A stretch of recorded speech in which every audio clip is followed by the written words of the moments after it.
Bienvenidos a Club de Prensa en NTN 24. Hoy transmitimos como ayer desde el Real Instituto Elcano, el centro de análisis y de pensamiento más conocido de España y de mayor prestigio y uno de los más prestigiosos de Europa. Y no olviden ustedes que al final de este programa lo pueden ver completo o pueden ver a partes en nuestra página de Facebook, también por nuestra cuenta de Twitter, y el audio, el podcast está en SoundCloud. Y les doy la bienvenida a los invitados a este programa. Se trata de dos investigadores precisamente del Real Instituto Elcano.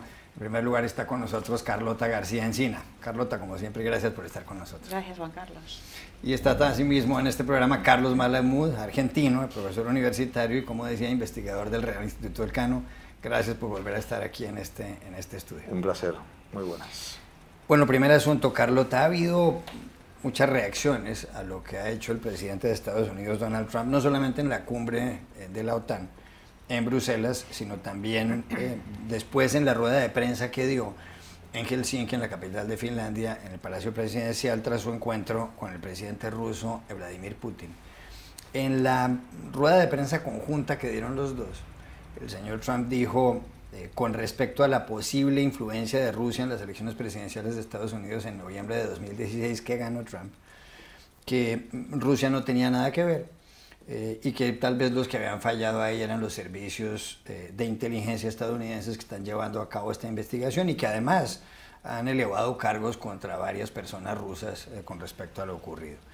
A raíz de estas declaraciones de Trump hubo una gran reacción en Estados Unidos, no solamente por parte de los editoriales de diarios como The New York Times o The Washington Post, no solamente de hombres como John Brennan, que fue director de la CIA en tiempos de Barack Obama, que dijo que esto puede constituir una traición a la patria por parte del presidente Trump, sino también, y esto es lo que llama la atención, de gente del Partido Republicano, es decir, del partido de Trump.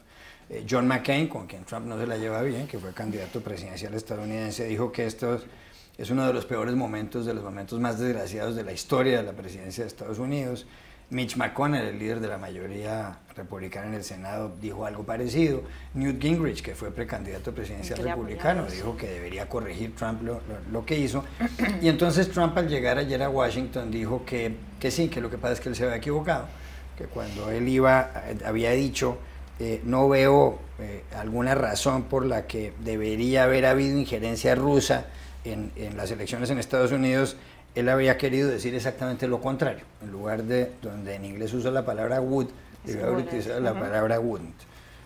Estaba leyendo además el señor Trump esta corrección.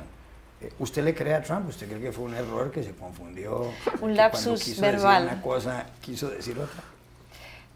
Bueno, a mí es que tampoco me sorprende. Yo creo que hemos escuchado a Trump decir una cosa y desdecirse al poco tiempo. En muchos asuntos ha pasado del blanco al negro, así que a mí realmente no me sorprende. Y además yo creo que cuando ha intentado modular nuevamente ese mensaje, no solo ha sido por congresistas republicanos que le han apoyado abiertamente y que le han criticado por una humillación a Estados Unidos, sino que también han sido sus propios asesores que han estado presionando a Trump para que se desdiciera otra vez, y también incluso lo de la propia Fox. O sea, algunos de los presentadores que él realmente admira por la mañana, que ve cuando se levanta, han criticado esa rueda de prensa con Trump porque es como una humillación para Estados Unidos.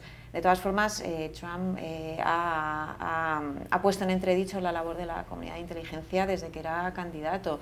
Yo recuerdo que incluso en algún momento llegó a compararles con la Alemania nazi, y a mí eso ya me parece bastante fuerte. Sus ataques normalmente se están centrados en James Comey, que fue el director del FBI, el que fue el director de la CIA y el antiguo director nacional de inteligencia. Y según Trump, pues la comunidad de inteligencia siempre ha dicho que está muy politizada, cree que hay un deep state, que se filtran noticias para dañar su imagen. Por ejemplo, cuando saltó la noticia de que esos daily briefings de inteligencia que reciben los presidentes, pues que él solo escuchaba uno a la semana. Es decir, siempre ha habido ataques, y sorprendentemente en este momento su relación, la relación de la Casa Blanca con la comunidad de inteligencia era bastante tranquila. Pompeo, exdirector de la CIA, ahora está como secretario de Estado, se lleva bien con el nuevo director nacional de inteligencia, Coase. es decir, las cosas estaban bastante calmadas, pero hemos visto que Donald Trump y esa impulsividad y de alguna manera no sabe muy bien lo que se tiene entre manos ni a lo que está jugando cuando está en una rueda de prensa con el presidente ruso, pues ha metido la pata. Y yo creo que es que una cosa es defender los intereses de Estados Unidos duramente y otra cosa es dar la impresión de que te pones a servicio, te pones en las manos de Vladimir Putin, ¿no? Yo creo que ha sido lo que ha obligado a desdecirse, pero yo creo que, o sea, no es una novedad que diga blanco y luego negro. A mí ya no me sorprende, desde luego.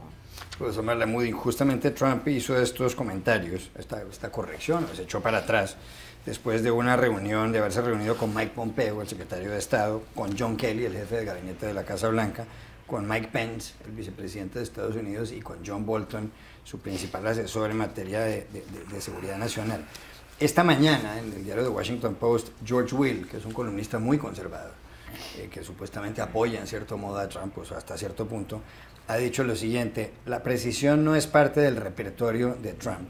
Él habla inglés como si fuera su segunda lengua, aprendida de alguien que aprendió a su vez inglés la semana pasada.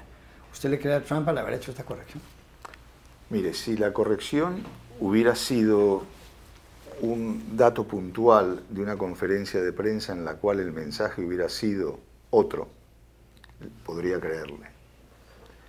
Pero si tomamos no solamente esa frase donde dije digo Diego, donde dije pues would o wouldn't, pero si eso fuera eso solo, podría creerle. Pero es que el contexto general de la rueda de prensa, de todo lo que manifestó en esa rueda de prensa, es otro. Y tiene que ver con lo que dijo, no con lo que se desdijo. Entonces, desde esa perspectiva es muy difícil de creer, porque el contexto general habla de un intento deliberado de primar las relaciones con Rusia por encima de otras relaciones con aliados, exaliados o potenciales enemigos, como por ejemplo la Unión Europea. Eso es una cosa que llama poderosamente la atención. Es decir, Putin es un aliado, la Unión Europea, en palabras de Trump, es un enemigo. Y yo creo que ahí, en este caso, y se ve a tenor de las reacciones de la prensa más conservadora, como Fox, como recordaba Carlota, de las manifestaciones de muchos importantes dirigentes del Partido Republicano, yo creo que Trump ha ido demasiado lejos, se ha olvidado en realidad, lo ha minusvalorado de una forma enorme, que la Guerra Fría todavía no hace 30 años que terminó, y para los estadounidenses, la Unión Soviética, es decir, Rusia, que sigue encarnando ese pasado de la Unión Soviética, era el enemigo, era el demonio. El principal enemigo. Casi hay una guerra nuclear. Si en Estados Unidos se hablaba de enemigo, ese era la Unión Soviética, ese era Rusia. Entonces, que de repente el presidente de Estados Unidos, Mr. POTUS, esté dándose manitos y besitos en la boca con el presidente ruso, llama poderosamente la atención. Y sobre todo cuando el contexto internacional va por otro lado. Es decir, si la relación de Estados Unidos con el resto del mundo fuera armoniosa y el único problema fuera la relación con Rusia, uno podría entender esos esfuerzos de Trump por acercarse a Putin y por limar asperezas.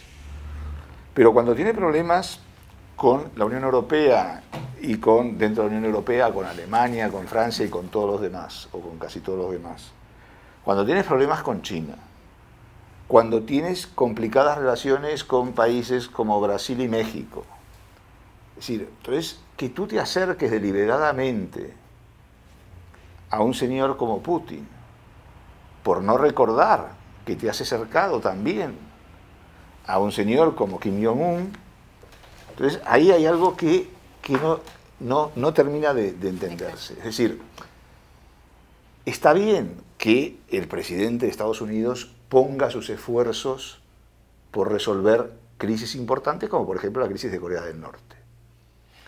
Pero lo que el hombre de a pie, sobre todo el estadounidense de a pie, supongo que no termina de entender, es oiga, este está haciendo esfuerzos por entenderse con Kim Jong-un mientras se lleva las patadas con Angela Merkel. Claro. Ahí falla algo.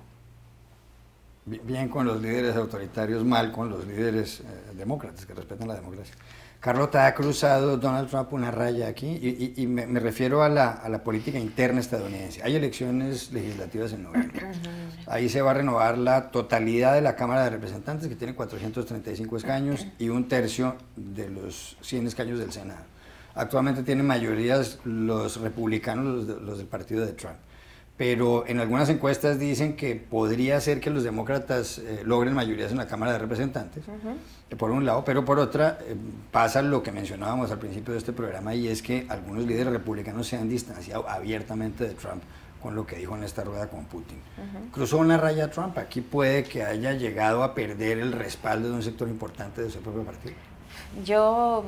Me cuesta afirmar eso porque yo a lo largo de este año y medio, incluso antes de durante la campaña electoral, yo pensaba que realmente Donald Trump había cruzado la raya. Yo creo que ha atacado de una manera que yo pensaba que era imposible, yo creo que todos desde Europa pensamos que los americanos no podían votar a alguien que ha dicho tales cosas, ¿no? Tales afirmaciones. Sí que es verdad que falta muy poco para las midterm. Sí que es verdad que los números dicen que los demócratas pueden conseguir la Cámara Baja. También es verdad que dentro de las propias filas republicanas su popularidad sigue siendo muy alta. Sí que es verdad que la economía norteamericana sigue yendo muy bien, y sí que es verdad que el Russiagate, o sea, toda la interferencia en las elecciones, todavía no es un elemento que realmente se haya profundizado, haya calado en el ciudadano americano, ¿no? Ellos están más pendientes de la economía, quizás de los temas comerciales, pero el tema de Rusia yo creo que todavía lo ven como algo lejano, ¿no? Yo creo que hay un error ahí por parte demócrata, que no han hecho make the case, o sea, no han hecho que esto sea realmente un tema que preocupe. Por un lado, porque esto ha ocurrido durante la etapa de Obama, o sea que ahí ha habido ciertos errores dentro de la administración, porque ha habido una interferencia justo ahí. Y yo creo que es complicado, ¿no? También hay que esperar a ver qué pasa con las investigaciones. Están las de los varios comités del Congreso, que no puede haber cargos, pero bueno, que podría llevar a un futuro impeachment, que también es complicado. Y luego está lo dentro del Departamento de Justicia, la investigación de Mueller. Parece ser que las primeras conclusiones podrían salir en septiembre o en octubre, y entonces ahí yo creo que sí realmente se puede ver si eso puede influir en las elecciones de medio término. Que hay un posible cambio en las midterm, bueno, pues eso yo creo que vendría muy bien, porque no tiene la mano libre Trump para hacer lo que quiera, pero lo que hay que hacer es buscar realmente un candidato demócrata que vuelva a dar la esperanza a muchos americanos para las próximas elecciones generales. Profesor Malamud, Tom Friedman, el columnista del diario The New York Times, decía que lo que había mencionado, las expresiones, las declaraciones de Donald Trump en la rueda de prensa con Putin, constituían una traición para todos y cada uno de los ciudadanos de Estados Unidos. Es decir, no creer en los propios servicios de inteligencia estadounidenses, y sí creerle al presidente ruso, como usted mencionaba al principio, puede constituir una especie de una traición a la patria. ¿Puede llegar eso tan lejos? Porque recordemos que una de las causas del impeachment, es decir, de un juicio político en Estados Unidos, donde la Cámara tendría que acusar al presidente ante el Senado, pues es precisamente la traición. Bueno, lo que sí está claro es que en esta ocasión yo creo que Trump ha ido más lejos que en ocasiones anteriores, ¿no? Y que por primera vez el tema del posicionamiento de Trump respecto a Rusia afecta el rol de cuál debe ser el papel tutelar del presidente de Estados Unidos en relación con su sociedad. Y eso implica tocar fibras muy íntimas por un lado, del patriotismo norteamericano, pero también de la percepción del ciudadano de a pie con lo que respecta a sus dirigentes. Si esto se traduce en una falta de confianza respecto al presidente, y va acompañado, lo cual es complicado, de una creciente movilización de los demócratas en función del voto, los demócratas podrían tener mejores resultados en las elecciones de noviembre. Ahora, como bien decía Carlota, es decir, el respaldo de Trump en su electorado sigue siendo alto. Habrá que ver, lo que pasa es que esto es de esta semana y por lo tanto muy reciente, cómo influye precisamente en el votante demócrata, muchos de ellos con fuertes sentimientos nacionalistas, y cómo se expresa eso en el voto, pero al mismo tiempo si los demócratas son capaces de contrarrestar ese apoyo con una mayor movilización. Es decir, es verdad que en voto popular Hillary Clinton obtuvo más votos que Donald Trump, pero habrá que ver cómo eso se traduce en votos en estas elecciones parlamentarias de medio término, ¿no? Entonces, el tema es complicado. La idea esta de traición, yo creo que si prende en la sociedad puede tener repercusiones muy serias para Donald Trump, no sé si para llegar a un impeachment o no, pero basta con que la sociedad americana haga propia esa idea de traición y de que por lo tanto el presidente ha cometido un acto de felonía para que el respaldo popular disminuya considerablemente y que por lo tanto la capacidad de acción del presidente, sobre todo en la segunda parte de su mandato, se vea reducida considerablemente. Hasta ahora él pensaba que tenía las manos libres en el Congreso y de hecho se ha comportado así para tomar cualquier resolución, sea la que fuera, en distintas materias de las relaciones internacionales de Estados Unidos, inclusive en temas que eran de la competencia del propio Senado del Congreso de Estados Unidos. Si los republicanos obtienen una victoria arrolladora en noviembre, evidentemente esta tendencia se va a perpetuar. Si, por el contrario, son los demócratas los que triunfan de una manera clara, esto se va a ver seriamente limitado. En parte, porque va a haber un cambio en la correlación de fuerzas en las mayorías dentro del Parlamento, pero también en parte porque dentro de las propias filas republicanas van a aumentar las voces de disidencia, las voces críticas con la manera en que Donald Trump está gestionando la política interna y externa de su país. Ya regresamos a Club de Prensa. Volvemos a Club de Prensa en NTN 24 desde el Real Instituto Elcano en Madrid. Profesor Malemud, hablábamos de Donald Trump hace un momento y ahora hay que hablar del antecesor inmediato de Donald Trump, del señor Barack Obama. Ha pronunciado un discurso en el aniversario número 100 del nacimiento de Nelson Mandela, gran líder surafricano en ese país, en Sudáfrica. Y Obama ayer, sin mencionar a Donald Trump, dijo varias cosas dirigidas justamente a criticar a la persona que lo sucedió en la Casa Blanca. Dijo, por ejemplo, que él cree en los principios de Abraham Lincoln, de Gandhi, en los principios de Martin Luther King, en los principios de que todos los hombres nacen libres e iguales, y criticó las actitudes discriminatorias, xenófobas y racistas. Pero dijo además que el mundo ahora ha caído en cierto modo en manos de hombres fuertes que llegan al poder gracias a elecciones, a procesos electorales, a procesos democráticos, pero que una vez que alcanzan el poder, lo que procuran es debilitar las instituciones democráticas.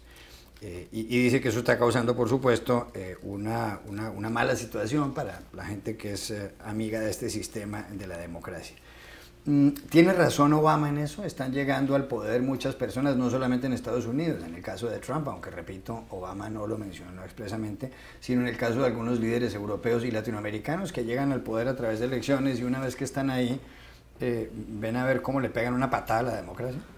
Sí, yo creo que en ese punto tiene mucha razón Barack Obama, ¿no? Es decir, hay personajes como el presidente turco Erdogan, que hizo modificar la constitución para instaurar un sistema claramente presidencialista y reforzar su poder en Turquía.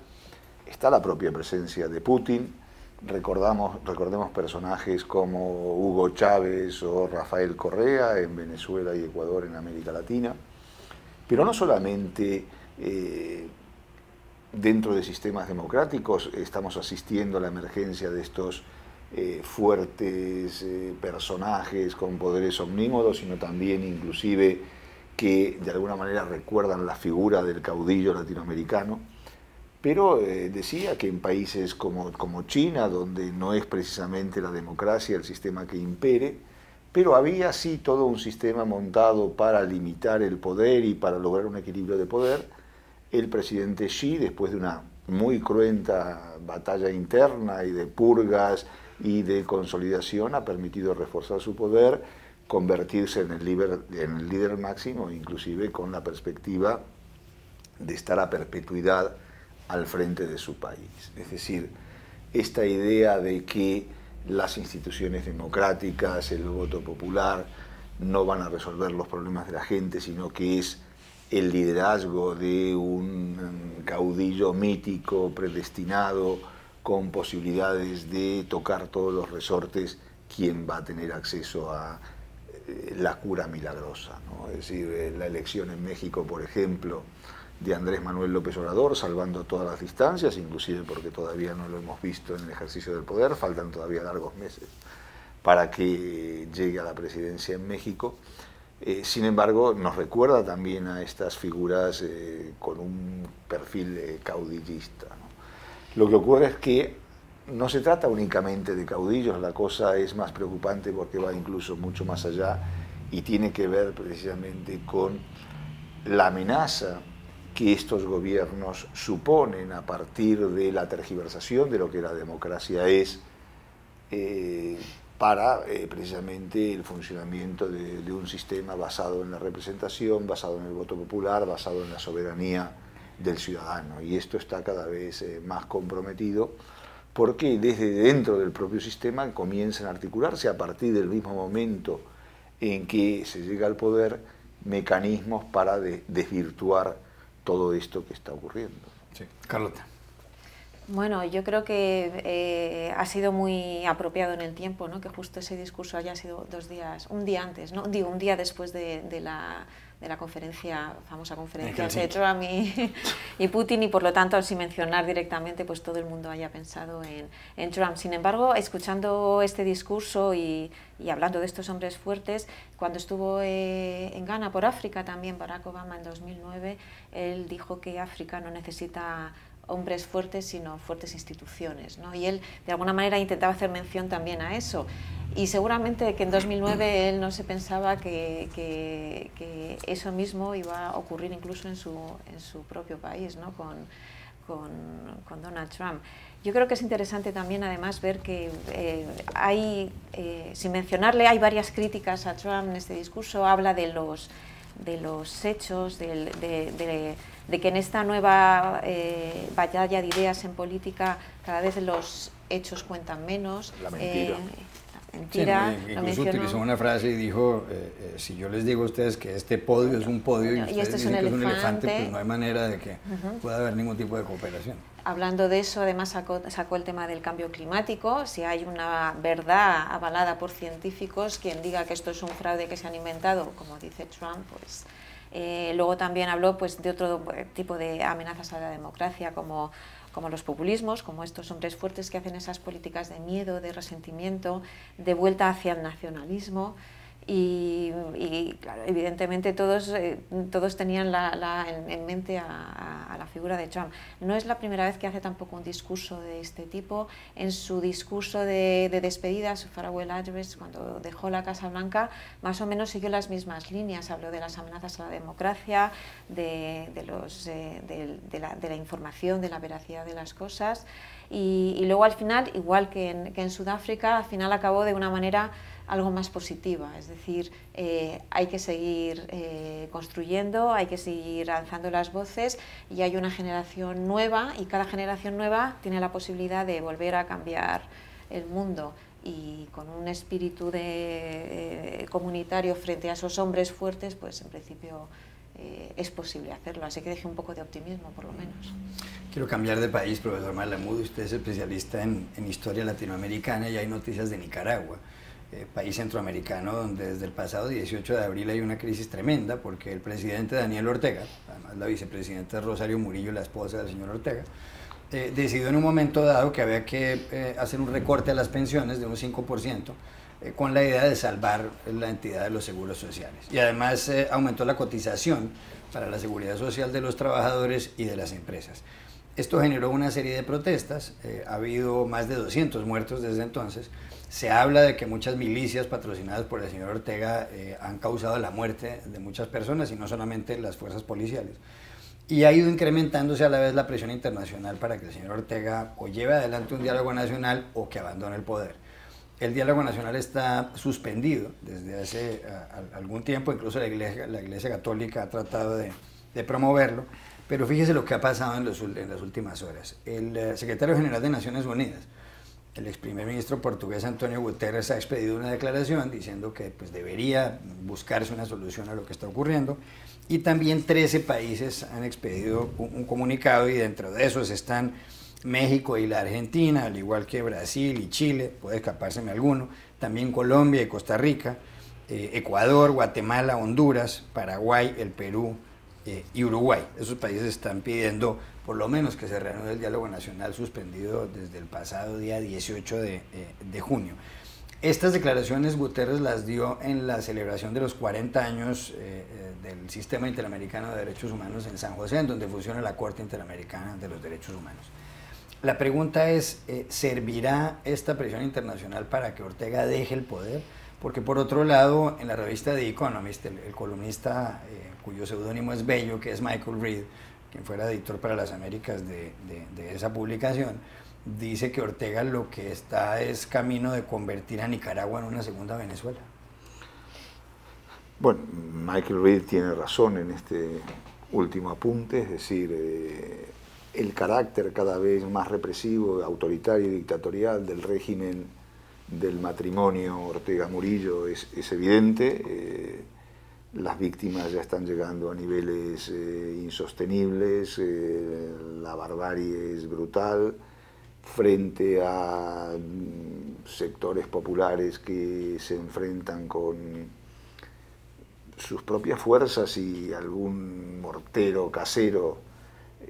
Se utilizan armas de guerra por parte de la policía, de paramilitares, y ahora en el ataque producido ayer contra uno de los principales bastiones de la oposición, inclusive participaron fuerzas militares que hasta este momento se habían mantenido un poco al margen, intentando atenerse a la legalidad, pero todo indicaría que en los últimos días, semana, se está produciendo un cambio importante dentro de las filas del ejército a favor de intervenir de una manera cada vez más activa en la represión, lo cual empieza a ser preocupante.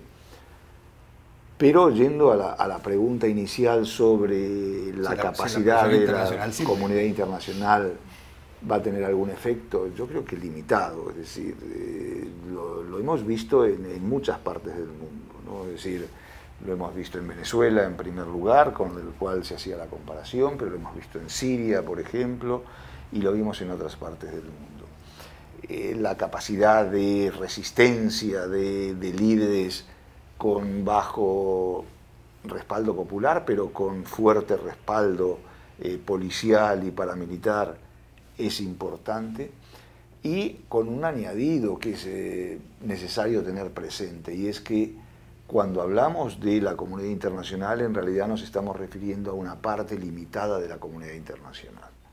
Es decir, no es que la comunidad internacional como un bloque hayan protestado o estén mostrando las incongruencias, los excesos represivos del régimen nicaragüense, no.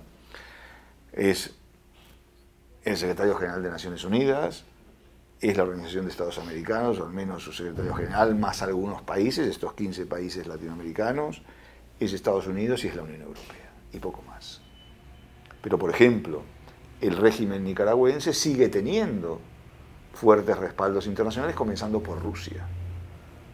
Es decir, uno de los vecinos de Nicaragua, que es Costa Rica, está muy preocupado por lo que está pasando en el país, y venía estando muy preocupado desde hace tiempo atrás por la fuerte presencia militar rusa en Nicaragua. Entonces, una de las posibilidades que tiene el gobierno nicaragüense para enfrentar estas presiones internacionales con las que tiene que lidiar, es que hay otro sector de la comunidad internacional que o bien lo apoya directamente o bien de momento se va a inhibir de tomar algún tipo de postura en contra de Nicaragua.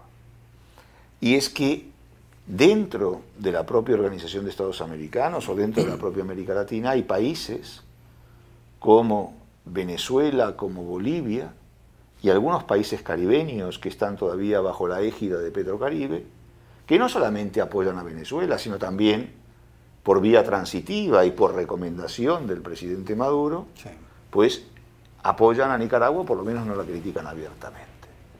Entonces, en ese contexto, la capacidad de acción de la comunidad internacional es muy limitada. Es decir, uno se siente tentado a pedir respuestas más contundentes de la comunidad internacional. ¿Por qué el secretario general de las Naciones Unidas no dice nada? ¿Por qué la OEA no dice nada? Bien, vale, dicen. ¿Y con eso qué hacemos? ¿Vamos a intervenir militarmente en Nicaragua como vamos a intervenir militarmente en Venezuela para solucionar esto? Y cuando digo vamos, ¿a quién estoy englobando en ese vamos? Sí. ¿Acaso Estados Unidos, con el presidente Trump, se va a involucrar en una aventura militar de este tipo? Yo no lo veo probable. ¿Tiene América Latina la capacidad militar, logística y de liderazgo suficiente como para entrar en una aventura de este tipo? Pues no. Entonces, ¿quién? Carlota. Bueno, yo voy a intentar argumentar que hay que ser un poco más optimistas, no sé cómo. Yo creo que es importante que no solo algunos países latinoamericanos, sino la Unión Europea, como ha mencionado Carlos, o Estados Unidos también hayan tomado como conciencia de lo que está realmente pasando en Nicaragua. Yo creo que es un paso, quizás lento, está llegando tarde, pero creo que eso ya es importante. Es verdad que la comunidad internacional, ese término que usamos no sabemos realmente qué es imposible que haya unanimidad, pero nunca ha habido cuando se ha intervenido, por ejemplo, en Libia o en otros sitios, ¿no? Yo creo que se necesita la voluntad política de un grupo de países fuertes. A lo mejor con 4, con 5 es suficiente, no se necesita que estén todos juntos, y hay muchos ejemplos, yo creo que a lo largo de la historia en el que eso es posible. Es cierto, has comentado pues cómo va a impulsar, por ejemplo, Estados Unidos determinado tipo de intervención. Yo no creo que militar, porque yo creo que militar estamos todos de acuerdo que es el último recurso, que primero hay que empezar lo diplomático, sanciones, políticas. De seguridad de la ONU.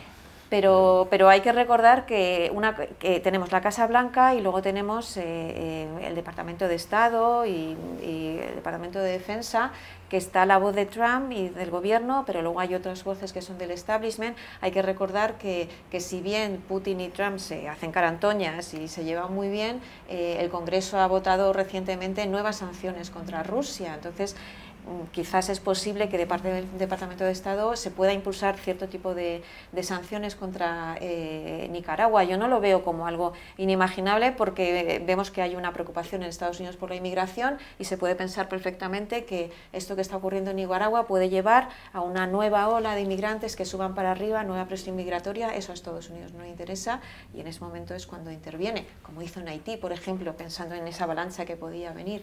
Entonces, yo creo que sí que es posible que se muevan cierto tipo de sanciones, presiones políticas para intentar remediar esto.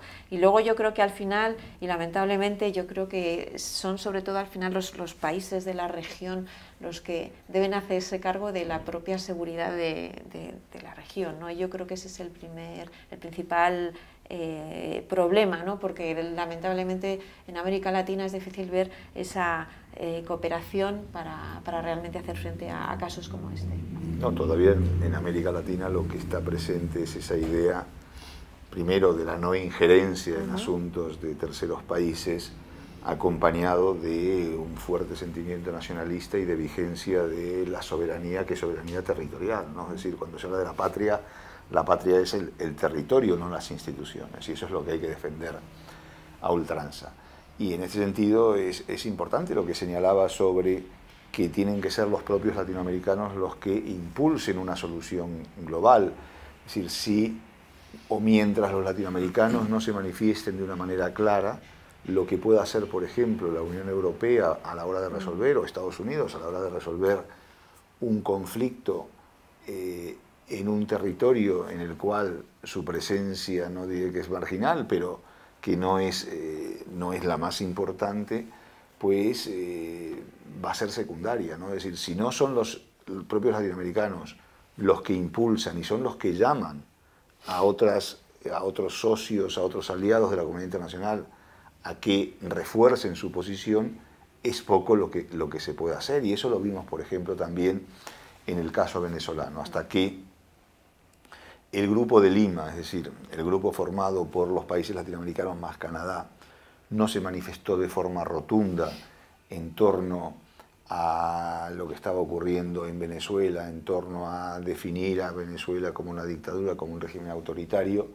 pues la capacidad de acción, tanto de los europeos como de Estados Unidos, era mucho más limitada. La posibilidad empezó a cambiar a partir de manifestaciones de ese tipo, y en el caso de Nicaragua, pues las expresiones de condena regionales empiezan ahora, ¿no? Es decir, esperemos que a partir de aquí las cosas puedan cambiar, pero yo creo, y en ese sentido me reafirmo en lo que dije antes sobre la limitada capacidad de acción de la comunidad internacional, pensando que la respuesta tiene que venir básicamente desde dentro de Nicaragua. Pero justamente esa idea no se ve debilitada con la elección de López Obrador en México, que además toma posesión del cargo el 1 de diciembre. López Obrador, pues parece seguir una vieja tradición mexicana de respetar a rajatabla el principio de no intervención, el principio de autodeterminación de los pueblos y demás, porque se niega a decir que Nicolás Maduro es un dictador. Me imagino que López Obrador estará en contra de condenar al señor Daniel Ortega o de que haya algún tipo de injerencia extranjera ahí. ¿No será que esa idea pierde un poco de vigencia con López Obrador, o de fuerza, o de posibilidad de que se lleve a la realidad? Es evidente que el cambio político que va a tener lugar en México va a afectar la fortaleza, por lo menos la posibilidad de que un grupo importante de países latinoamericanos tome posturas en relación con cosas que ocurren en la región. En el caso de Venezuela lo vamos a ver, en el caso de Nicaragua también, es decir, yo supongo que la diplomacia mexicana va a dar un giro importante en este sentido, pero también es verdad que las circunstancias han cambiado considerablemente. Por un lado hay que tener presente que quien está propuesto para ocupar la Secretaría de Relaciones Exteriores, Marcelo Ebrard, es una persona que sí conoce lo que ocurre en la región y que tiene excelentes relaciones internacionales, y esto podría ser también un elemento favorable para que, si bien dentro de ese marco de no injerencia, pues México tenga un papel algo más activo, no tanto como el que ha tenido recientemente con Peña en algunos acontecimientos, pero sí algo más activo que en el pasado. Y por otra parte, también va a depender de cómo evolucione la relación de México con Estados Unidos, sobre todo la relación de Trump con López Obrador. Es decir, hay temores de que la relación puede ser tormentosa, pero también puede ocurrir todo lo contrario, es decir, que así como Trump con Kim Jong-un o Trump con Putin han tenido excelentes relaciones, Trump con López Obrador, donde el terreno de encuentro es mayor, es decir, Trump definió su política en torno al America First, y de hecho la filosofía de López Obrador, un viejo priista, aunque se presente con otra camiseta, es México primero, es decir, entonces ahí hay un campo de encuentro muy fértil. Es decir, si ese campo de encuentro se produce, o si por el contrario las relaciones con Estados Unidos se tensan y México necesita volcarse más en América Latina, cualquiera de los dos escenarios va a suponer que el gobierno mexicano va a tener que contemporizar en posiciones respecto a la región que no se fundamenten tanto en esa vieja premisa de la doctrina Estrada, la no injerencia en los asuntos de terceros países, sino en un compromiso mayor en defensa de la democracia. Ya regresamos a Club de Prensa. Volvemos a Club de Prensa en NTN 24 desde el Real Instituto Elcano en Madrid. Profesor Malamud, hay un artículo hoy en el diario El País de esta ciudad, firmado por Pablo de Llano, que es el corresponsal en Miami, que cubre los asuntos de Cuba. Hay que recordar precisamente que no hay corresponsal del País en La Habana porque fue expulsado hace ya varios años, como ocurre con otros medios en la isla. Pero mire, dice este artículo que el régimen cubano está preparando una reforma constitucional donde además se establece la posibilidad de que haya distintas formas de propiedad, incluida la privada, propiedad privada. Señala el artículo que lo que quieren los dirigentes cubanos es que haya un sistema de partido único, pero con un mercado abierto, más o menos como lo que está ocurriendo en cierto modo en China. ¿Habrá propiedad privada en Cuba en algunos años? Podría haberlo, evidentemente, y si la reforma constitucional va en esa dirección, habrá propiedad privada. Lo que ocurre es que esta existencia de la propiedad privada será bajo el paraguas de la omnipresencia del Estado, de la propiedad estatal, del liderazgo del Partido Comunista, y si no se modifica la Constitución a fondo, inclusive en el contexto de que el comunismo es el orden natural, el socialismo es el orden natural que rige en Cuba. Con lo tanto, esa propiedad privada, según se interpreta de lo que escribe el corresponsal del País, tendría un papel, no diría testimonial, pero sí marginal en el conjunto. Es verdad que lo que se busca es un impulso de la iniciativa privada, inclusive en esa misma línea parecería ser también que esta reforma constitucional, y son todas hipótesis, abogaría por un reconocimiento de la inversión extranjera. Es decir, en este sentido vale la pena recordar lo que dijo el ministro Malmierca en la cumbre de las Américas, donde se fraguó el acercamiento entre Obama y Raúl Castro, que dijo en esa ocasión que Cuba necesita entre 3.000 y 5.000 millones de dólares anuales de inversión extranjera para que el sistema socialista siga funcionando. Es decir, hay un reconocimiento del papel de la inversión extranjera, pero en el contexto de que esa inversión sirva para mantener en vigencia el sistema socialista. Entonces, lo que estamos viendo es que Cuba necesita reformas, que la economía cubana no está del todo bien, los problemas son importantes, el cambio de gobierno de momento ha resuelto pocas cosas y las reformas están pasando una parálisis importante, ¿no? Entonces, se dice, por ejemplo, que se va a relanzar la actividad de los empresarios privados, sí, aunque al mismo, porque las licencias en este momento están congeladas, que se van a reabrir las licencias, pero al mismo tiempo las limitaciones para que estas empresas puedan funcionar, puedan prosperar, son enormes. Sí. Otro de los puntos de la reforma constitucional en torno a los cuales se especula es que cada ciudadano puede tener al máximo una sola empresa. Es decir, si un ciudadano quiere tener varias empresas, no puede. Entonces, una sola empresa.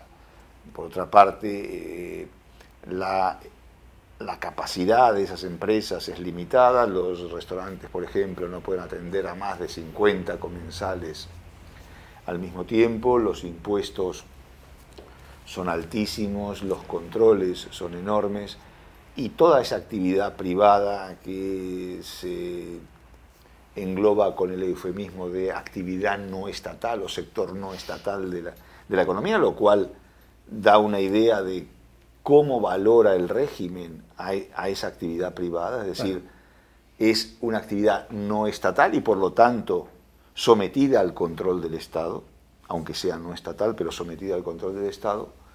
Pues esa actividad no estatal es o intenta ser marginal. El gran temor de las élites políticas cubanas es que se produzca una fuerte diferenciación social, que empiece a haber ricos y que por lo tanto todos los logros revolucionarios se vayan diluyendo uno a uno. Yo creo que el gran error es que en vez de intentar igualar por arriba, lo que está haciendo la dirigencia cubana es intentar igualar por abajo, es decir, en la medida en que no haya reformas, que las reformas no prosperen, que el sector privado no crezca, es decir, la pobreza en Cuba, que es grande, va a seguir teniendo un papel importante. Carlota García. Bueno, yo poco más añadir a lo que ha dicho el profesor Malamud. Yo creo que esto es parte de un proceso muy lento, transición hacia algo que no sabemos muy bien qué va a ser. Yo no sé si será un capitalismo a la cubana, una propiedad privada a la cubana, pero yo creo que es una manera de intentar adaptarse a los tiempos y a la realidad de hoy en día, ¿no? Esos 600.000 cubanos por cuenta propia que están ahí, el mundo alrededor, el tema de las inversiones. Pero fíjate que en este momento son 600.000, pero según Raúl Castro, ya hace años atrás, al cabo de 2 años, cuando él lanzó sus reformas al poco tiempo de haber llegado al poder, tenían que haber sido 1,5 millones. Y eso nos da una idea de la envergadura de la reforma, ¿no? y de lo limitado que son. Y hay otro punto que tiene que ver con algo que señalabas sobre la nueva coyuntura en la cual estamos instalados, que es que otra de las hipótesis sobre alguna de las reformas constitucionales es la creación de la figura del primer ministro. Es verdad. Y esto lo que implica es, de alguna manera, una reasignación del poder, un mayor equilibrio del poder, una vez que el fuerte liderazgo encarnado durante décadas por Fidel Castro y luego por su hermano Raúl ha desaparecido. Entonces, básicamente Fidel, pero también Raúl, de alguna manera, era capaz de contener y equilibrar y manejar a los distintos sectores en los cuales está dividido la nomenclatura cubana. Díaz-Canel lo tiene mucho más complicado y en este sentido, por ejemplo, no hay que olvidar que Díaz-Canel es un hombre del Partido Comunista, no es un hombre de las Fuerzas Armadas revolucionarias, sus contactos con los militares son mucho más limitados y por lo tanto ahí le falta parte del apoyo. En la medida en que tengamos un presidente por un lado y un primer ministro por el otro, se puede repartir mucho más el juego, se puede hacer o lograr o buscar un mayor equilibrio entre las partes y favorecer la gobernabilidad de un sistema que está pasando por horas complicadas. Ya regresamos a Club de Prensa. Volvemos a Club de Prensa en NTN 24 desde el Real Instituto Elcano en Madrid. Gracias por haber estado con nosotros, gracias Carlota García Encina por haber estado en este programa. Muchas y gracias profesor Carlos Malamud por haber estado aquí. Y a ustedes los espero en una próxima oportunidad en Club de Prensa.